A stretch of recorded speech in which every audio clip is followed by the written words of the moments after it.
evening, everyone. I am very honored to be here and to be part of this exhibition. I use this opportunity to base it off a retrospective, basically a summary of my journey in art and my journey of knowing of Stellenbosch. So the plan of moving from Pietermaritzburg to the Western Cape, it was not part of my initial plans. I had thought I was going to study at Wits, but after my mother took us to a 4-day trip to Cape Town, I saw the most art I'd ever seen in my life. And I was so inspired by this place that in that 4 days, I decided to change my mind. When my dad was getting me prepared to go study architecture at Wits, I said, no, I don't think I want to go anymore. Obviously wasn't pleased with my choice with this color impact of all my things, but I had this instinct that I really wanted to come study in the Western Cape and to study art. It was a very intimidating decision because after getting 7 distinctions in matric, of course everyone is expecting me to do something with my brain, maybe material science, medicine, and I said no, I want to go do art.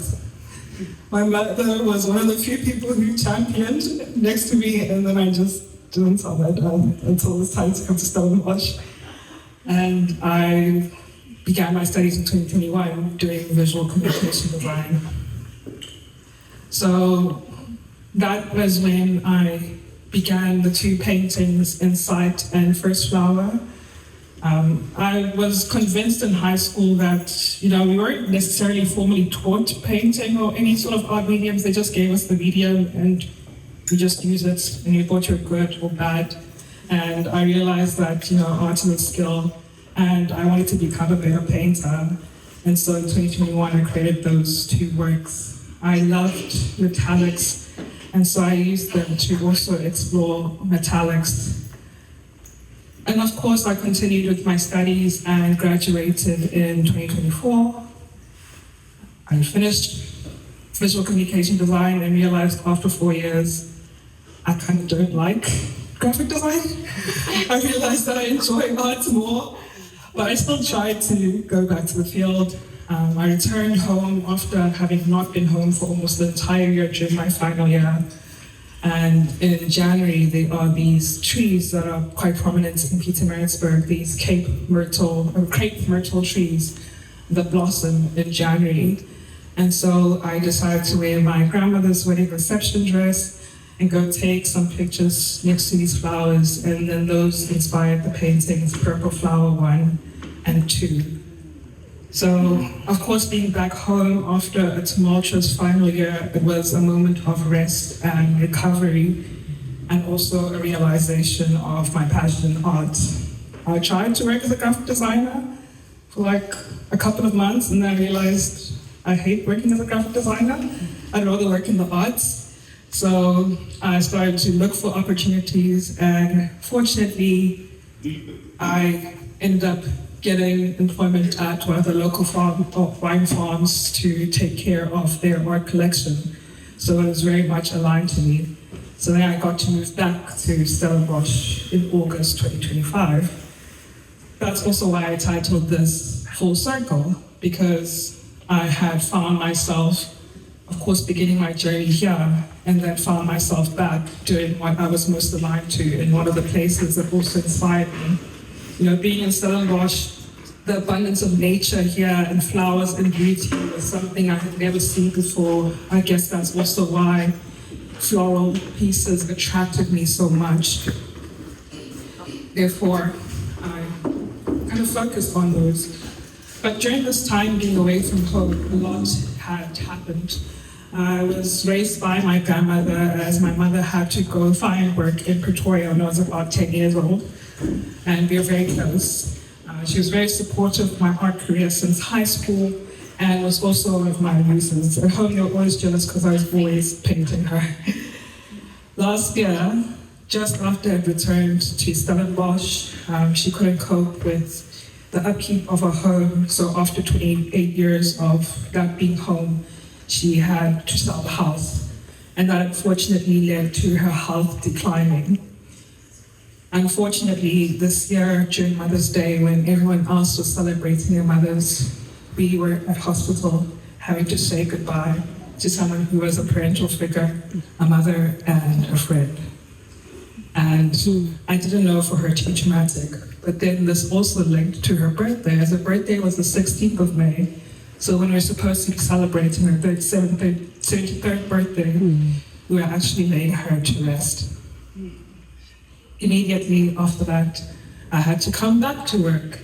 I had to come back to Stellenbosch and be away from my family.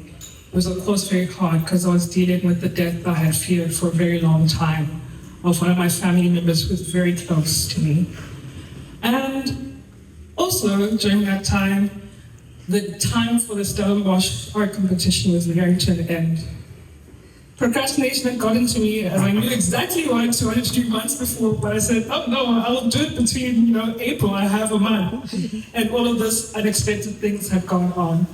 So as much as I was going through grief, I took my paintbrush and I was like, I've had this vision, I really want to create this painting. And this painting is special to me because, of course, with working with the wine farm, I got to learn more about the history of Stellenbosch and how it also involves a lot of slavery, a very uncomfortable topic. And for me, I create works that quite often represent people I didn't see enough media growing up, particularly Black individuals and women.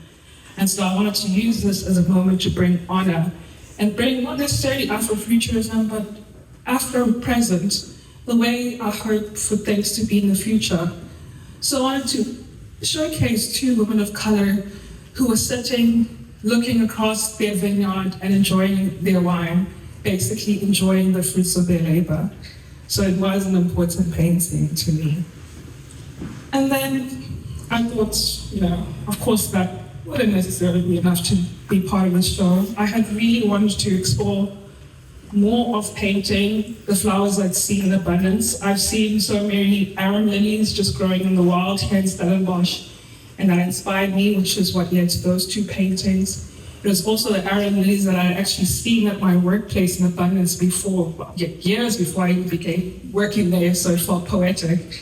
And the final ones are two violets, because my grandmother's second name is Viola, so of course it does mean violet.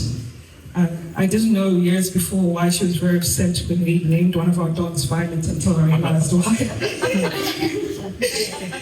So I wanted to use it as an opportunity to showcase that, and I also learned that violets quite often blossom in May, so I found that beautiful. I decided to also rebelliously do a few tattoos about a couple of weeks ago, and so I did do one of a violet to honor her, and of a spider lily because, as some might know, it's a Japanese flower that represents death. Because of the declining health throughout the beginning of this year, I had that anxiety throughout all my time. As you can see, some of my paintings, actually early in January, did have spider lilies because it was always this looming anxiety about losing my best friend. So yeah, it feels very full circle because now it's August, it's a year since I've been back, and so much can change within a year, but it also is a reflection of how much I've grown as a person, as an artist. I didn't know in 2021 that I'd do so much in my art journey, that within these few years that I would have almost 40 exhibitions locally and internationally at my age, that I would find my passion in arts, that I'd get to be working arts, that I'd get to meet so many special people. I didn't know when I was randomly Googling, is there like an art club in Stellenbosch? And I discovered the Arts Association in 2021, that I would get to know this place and know these amazing people, and that it would lead to opportunities like this where I get to showcase at this art center. There's something special about, as much as I exhibited internationally, to be able to have something local and be able to attend and see familiar faces and participate and celebrate with also other artists that inspire me. Of course, seeing Veronica and Jean Laurent's work is so inspiring because one thing that connects all four of us is that we make quite meaningful work. And so that is a beautiful thing to kind of see the connection points. So yeah, I'd say that is like a summary of what I do. I'd like to thank, of course, the Stellenbosch Arts Association and PJ Olivia for this opportunity and for the community that they've grown and that they've always inspired me, especially seeing all these younger students who get the opportunity to learn art is a very heartwarming scene whenever I walk through these doors. I would, of course, like to thank my mother, who is here today. She has been my rock and my stronghold. We have had to navigate so much grief and so much loss throughout this year, and she has kept me strong. I'm grateful because at some points I didn't even feel motivated to want to paint because of my grief. But I took my brush and knew that I have to do this. I have to continue my purpose because that's what my grandmother would like to do. And of course, all of this is in honor of my grandmother, my best friend, my parents, my muse. I'm currently wearing one of her dresses today because I wanted her to be with me. I always mourn the loss of not being not being able to come to Stellenbosch, but through wearing this, feel like she is with me today.